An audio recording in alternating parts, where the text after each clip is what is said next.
Welcome back to the Gary Sutton Show on News Radio 910 WSBA. A lot of talk last week about racism. We had people like Bernie Sanders stepping up and talking about that, and we had people on the other side of the coin really kind of interested in racism, and that's being used an awful lot these days if you don't like policies of President Obama or other people.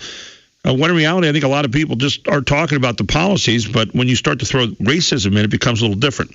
Well, Demetrius Minor is a member of the National Advisory Council of the Project 21 Black Leadership Network. In addition, Demetrius is a former conservative talk show host, blogger, DemetriusSpeaks.com, former White House intern in the Bush administration, preacher, graduate of the Pentecostals of Alexandria Ministers Training Center, and coordinator of Leverage Young Adult Ministry at the Peninsula Pentecostals in Newport News, Virginia.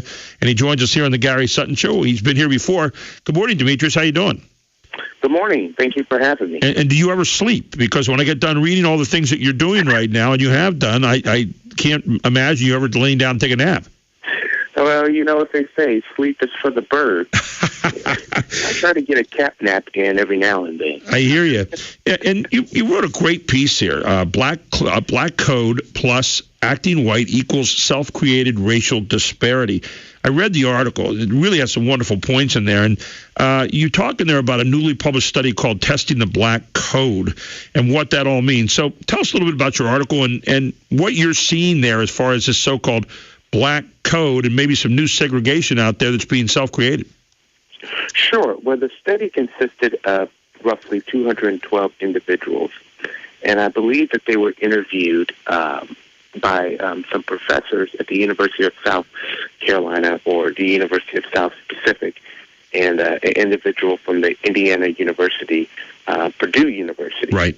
And what this study found was that black students said that it was hard to relate to other black students that had formed a close bond with white individuals. So in other words, if me as a black male, if I form a relationship with another white individual, then apparently I'm not black enough, or I'm not authentic in my blackness, so to speak.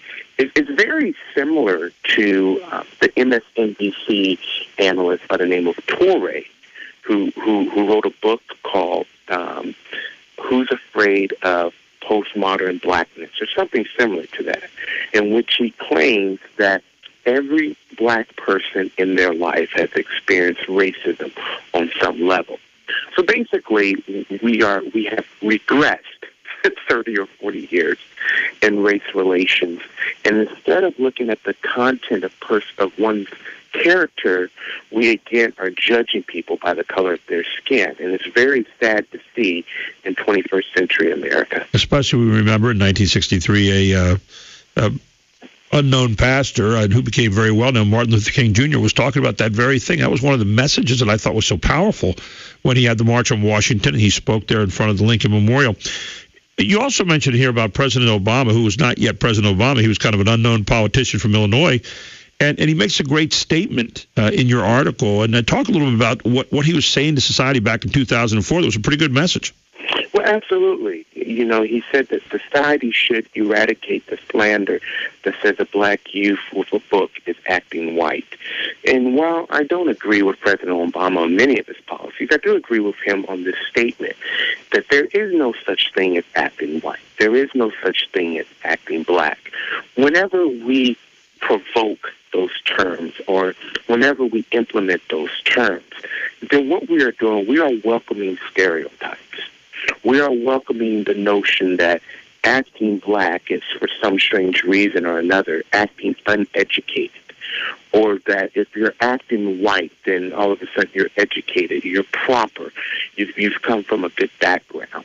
When in essence, the American dream has been given to people of many different racial backgrounds, people of many different ethnicities, many people from various cultures. So we have to get rid of this notion that acting black means that you dress a certain way, acting white means that you present yourself in a certain way, and let's just act American. Let's just all act like we have common sense. Let's all act like we want to go somewhere and that we want to achieve goals. And if we have this perspective, I believe that our country would be a better place. Yeah, the idea that, the whole civil rights movement was to have an equal chance, to have a fair chance at what's going on in this country in terms of the very best that we have to offer. And a lot of people have achieved that. I mean, I speak with some pretty good people who have proven that, that is the case. People like Dr. Walter Williams, who's a regular guest on our show, who will be here tomorrow. People like that. I've read Dr. Thomas Sowell an awful lot. I've seen a lot of people who have really achieved. Yeah. And so when you look at that and you say, all right, what did they do that was, what did they do that was so good? They obviously didn't worry about the color of their skin. They worried about achievement. You're absolutely right. We sometimes tend to forget that. We have people who are always trying to portray the victim mentality. Right. Because it puts these people in the limelight. They make money off of this propaganda. And as long as they are hailing you as a victim and they're not bringing forth the achievements, they're not bringing forth the accomplishments, then we are in danger of taking for granted the civil rights movement. Now, I'm not going to stand here and be naive enough to say that all racism and prejudice has been eradicated. I'm not sure if it ever will be. But I will tell you that there has been significant improvements, and I reject the left-wing liberal notion that blacks are victims, that they are somehow victims of their own of the circumstance of a racist nation. I don't believe that for one bit. I do believe that we have made great strides and great progress toward equality and justice. As I listen to you, one of the things that hits me is if you go for advancement in our society, and that advancement is deemed as white, you therefore take the risk of alienating the so-called black in-group that you're a part of by trying to be and eventually achieving success, because that success is something we only associate with whites. I thought the idea was knocking that barrier down over the years so that was achievable for all people. You're absolutely right. This is.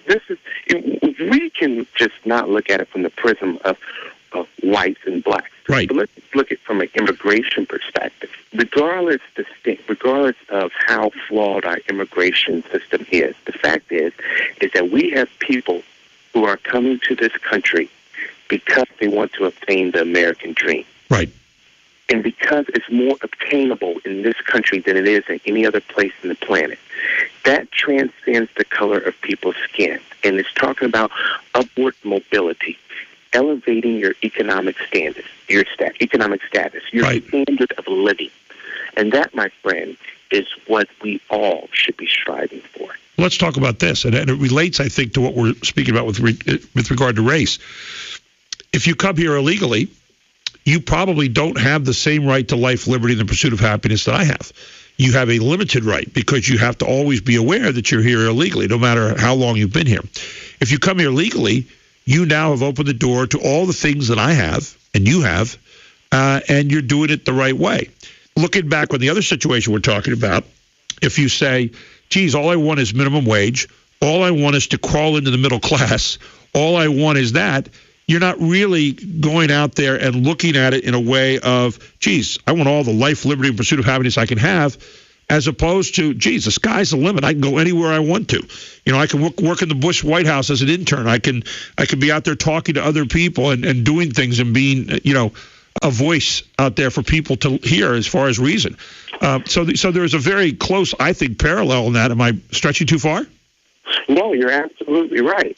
And combined with good work ethic, combined with a determination that you're going to make something out of yourself, regardless of what society may say.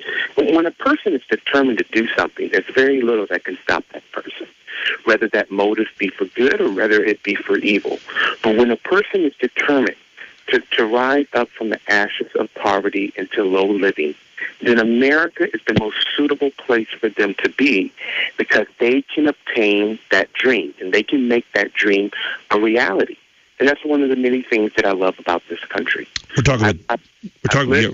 I've lived my whole life not seeing myself as a black person or a victim, seeing myself as an American who wants to work hard and wants to achieve some dreams. We're talking with Demetrius Minor, a member of the National Advisory Council Project 21 Black Leadership Network. Talk about growing up in a country where you kind of looked at things that way. Were you ever approached and said, what's the matter here, Demetrius? Come on, man, you got to get back on track here.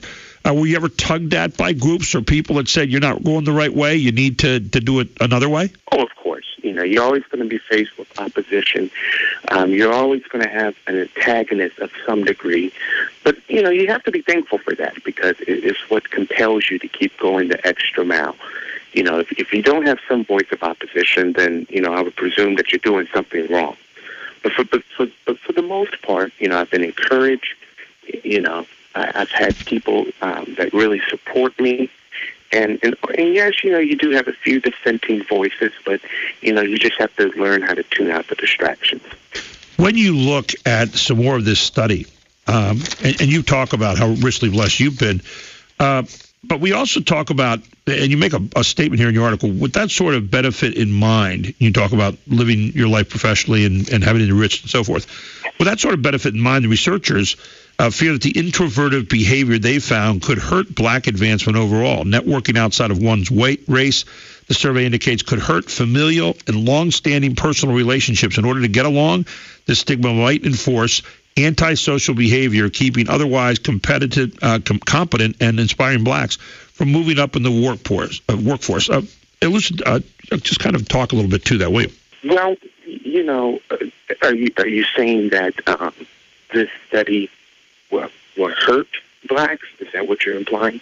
Yeah, I'm just reading the words you had there. With that sort of benefit in mind, the researchers fear, these researchers of the study, introverted behavior they found could hurt black advancement overall. So in other words, you're self-imposing bars on yourself to not move forward, right?